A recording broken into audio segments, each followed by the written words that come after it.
Hello Virgo, Sun, Moon, Rising, and Venus signs. Kamusta kayo? Sana po nasa mabuti kayong kalagayan. Welcome back po sa Star Tarot. At kung bago kayo rito, welcome din po kayo. Please subscribe, like, share my videos, and leave me a comment kung nakaresonate po kayo. Thank you. Tignan natin kung ano yung mga messages ni Virgo for today. We have fellow travelers. Support is all around you.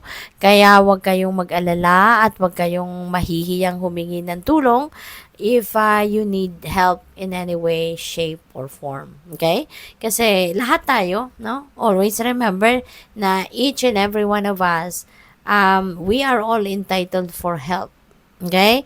Even the most powerful person in the world, at some point sa buhay niya, meron din siyang time na hihingi siya ng tulong at kailangan niya yung tulong at suporta ng iba. Kaya huwag kayong mahihiyang humingi ng tulong sa iba. Huwag kayong mahihiyang mag-reach out, no, sa ibang tao to help for support. Okay? I mean to ask for support. Okay? Kaya huwag kayong mahihiya, no? There will always be people around you na willing tumulong sa'yo. Kailangan mo lang din na isipin at figure out kung sino yung pwedeng lapitan ninyo na sigurado kayong makakatulong sa inyo. Okay? So, baka ang iba din sa inyo rito, baka merong mga, tawag dito, baka merong mga, travel na gagawin, no? Maaari kayo ay nasa travel at kailangan ninyo ng tulong, no? Pwedeng ganon. So, reach out to people, okay? Hindi naman masamang humingi talaga ng tulong sa iba. Awakening or answering the call, the time is now for you to take action, Virgo. Maaari na meron kayong mission sa buhay, meron kayong mission sa buhay, meron kayong purpose in life na alam mo na kung ano yun. And maaring nagpapatumpik-tumpik ka pa, no? Maaring you are practicing manana habit. Yung ganun bang, parang, bukas ko na sisimulan, sa makalawa ko na yan sisimulan gawin. Yung mga ganon. So, sana wag na, no? Wag nang ganon. Because sabi ng Spirit sa iyo, the time is now. Okay? The time is now for you to take action. The time is now for you to carry out your plans, carry out your dreams, your goals, carry out your mission in life, or carry out your purpose in life. Okay? So, what else? We have in the flow, everything is smooth sailing. So, napakaganda. Diba? Feeling ko, si Virgo, talagang you are in sync with the divine. You are in the flow with life. Kumbaga, nagsinurrender mo na sa buhay, yung buhay mo sa Panginoon. Siguro, lagi ka nagdadasal at sinasabi mo na, I'm offering my life to you. God, ikaw nang bahala sa akin, always guide me, always lead me towards the right path. Siguro, mga ganun ang dinadasal ng iba sa inyo.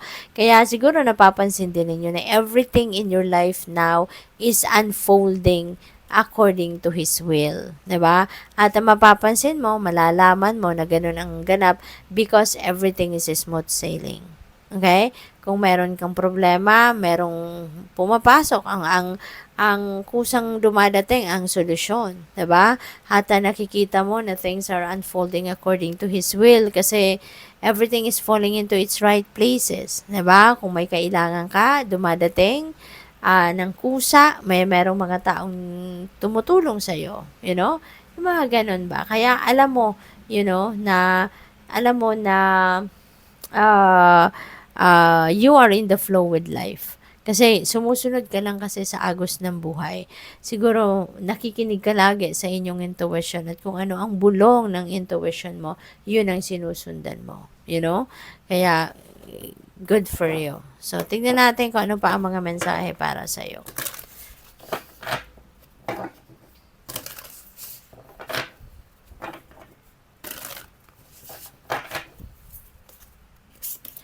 We have desert, thirst. Ayan. So, Virgo, baka dehydrated kayo. No?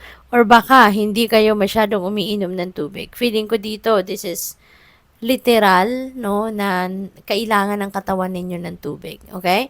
That's what I'm picking up here. So, sana, no? Sana ugaliin ninyo na sanayin ninyo inyong sarili na maging hydrated kayo lagi. Kahit saan man kayo pumunta, 'di ba? Marami na ngayon yung mga lalagyan ng tubig, maliit, malaki, may small, medium, large, extra large. Kung ano man ang kaya ninyong inumin na pwede ninyong dalhin with you, pwede ninyong dalhin sa bag ninyo, yung gano'n na kasi hindi necessary na isang baso agad yung iinumin natin at a time, hindi ba? At to get hydrated. Pwede rin naman na paunti-unti ang inom kasi may mga tao talaga na hindi rin mainom. 'Di ba? May mga ganun. Pero wag nating hayaan na ganun na lang kasi it will cause us physical problem, 'di ba? Magkakasakit tayo kung tayo ay dehydrated. Maraming pwedeng maging sakit, no, na cause ng dehydration. Wag nating hayaan ang katawan natin na umabot sa ganun kung meron naman tayong magagawa para maiwasan yon, hindi ba? Remember that health is wealth. Kaya magbaon ng tubig, 'di ba? Magbaon ng tubig. Kung wala kayo sa pupuntahan ninyo, walang pwedeng mapagkunan ng tubig, magbaon, 'di ba? Make sure na paunti-unti, no? Paunti-unti meron tayong iniinom, no? All throughout the day para ma-provide natin ang liquid, no, or fluid na kailangan ng katawan natin. Okay? So what else? We have centered. Wow. So maaari ng iba sa inyo rito. Parang nanggaling kayo dito sa isang malaking problema, nanggaling kayo sa isang chaotic situation, but you manage, no, and you manage to survive, you manage to solve the problem, you manage to rise above that situation, at ngayon 'di ba, na-claim mo na yung inyong tagumpay sa sitwasyon na yan. Kaya ngayon, 'di ba, parang kayo, isa na kayong matatag, pinagtibay na kayo ng panahon, pinagtibay kayo ng ganitong sitwasyon, no, na pinanggalingan ninyo. Kaya kahit anuman ang problema pang dumating sa buhay ninyo, kahit ano pa ang pwedeng dumating ng mga challenging situations, parang hindi na kayo mawiwindang. Alam mo 'yun? You are centered, no?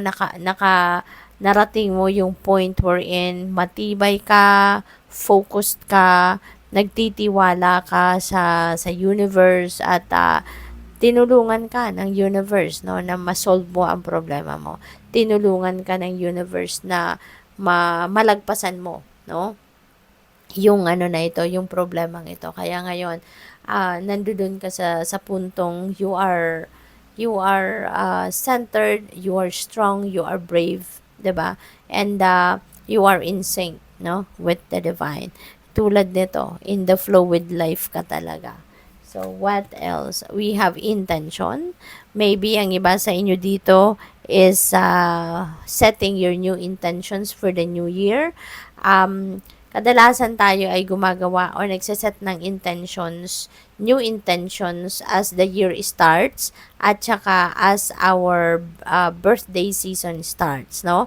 Kasi kapag meron tayong intentions, ito yung magpupush sa atin na magsipag, magtiyaga, 'di ba? Gawin ang lahat para ma-achieve natin ito. Ito yung nagpupush sa atin to keep going, 'di ba? Yung intentions natin. Yung mga ini-envision natin para sa sarili natin. Ito yung sa atin, nag-i-encourage sa atin to continue to work hard, continue to persevere, hindi ba? So maybe ang iba sa inyo have set your new intention sa ngayon, at yun ang magiging inspirasyon ninyo, magiging motivation ninyo to keep going until na marating ninyo kung ano man itong mga intentions ninyo. So good luck. Thank you for watching. Love and light. Namaste.